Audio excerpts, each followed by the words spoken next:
Sir हमारे client ने एक अभी एक 4 करोड़ रुपीस की प्रॉपर्टी परचेज की है और उसने एक 40 लाख रुपए एक अर्नेस्ट मनी भी दूसरी पार्टी को दे दिया। उन दोनों के बीच में एग्रीमेंट होता है कि जो भी सेल वगैरह है वो 90 दिन के अंदर कंप्लीट होनी चाहिए, अथवा नहीं तो वो उसकी फोरफिट कर लेगा अमाउंट।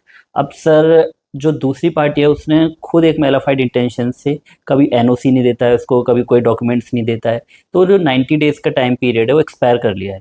अब सर हमारे पास क्या रेमेडीज हैं, हमारा अमाउंट फोरफिट कर लेगा क्या वो सर? देखिए, अगर कोई भी एग्रीमेंट एग्जीक्यूट हुआ है तो दोनों party are equally responsible to perform their own part in the contractual liability.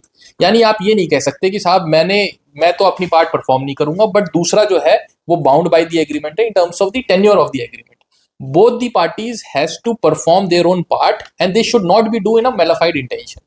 इसका मतलब ये हो गया कि आप as you can't have the cake in it at the same time. On one hand you are saying that you bound by the agreement of 90 days, on the other you yourself is not cooperating by giving the documents for the purpose of the loan agreement. तो court कहती है जब साहब आप loan और loan अगर उसमें लिखा हुआ है कि लोन अवेल कर सकता हो, लोन से पैसा जाएगा, तो आप उसको कॉपरेट करना, उसको डॉक्यूमेंट प्रोवाइड करना। भाई बायर का काम है टू लोन फैसिलिटी प्रोवाइड करना और अपनी जेन्युइनिटी दिखाना कि भाई मेरी इतनी एलिजिबिलिटी है, और सेलर का ये काम है कि उसको जो भी डॉक्यूमेंट्स रिक्वायर्ड है, वेदर लीज डीड है या एग्रीमेंट है या कोई भी ऐसे डॉक्यूमेंट्स हैं, एनओसी है, कोई भी ऐसी चीज है, वो प्रोवाइड करना। अगर वो अपना पार्ट परफॉर्म ना करे और दूसरे से कहे कि आप अपने पार्ट परफॉर्म करिए और आपको 90 डेज में करना, ये इट इज नॉट लीगल।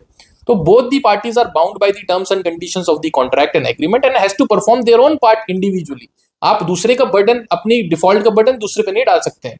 तो ये चीज ध्यान रखें कि दोनों पार्टी जो है इक्वली रिस्पॉन्सिबल है अपना काम करने के लिए। ऐसा नहीं है कि 90 दिन का टाइम अगर है तो वो इन टोटो है और उसके एक्सपायरी के बाद जो है आप लाइबल नहीं है। आपको बोनाफाइड अपनी शो करनी पड़ेगी that in all times I was acted in bonafide manner, my intention was not false at any point of time.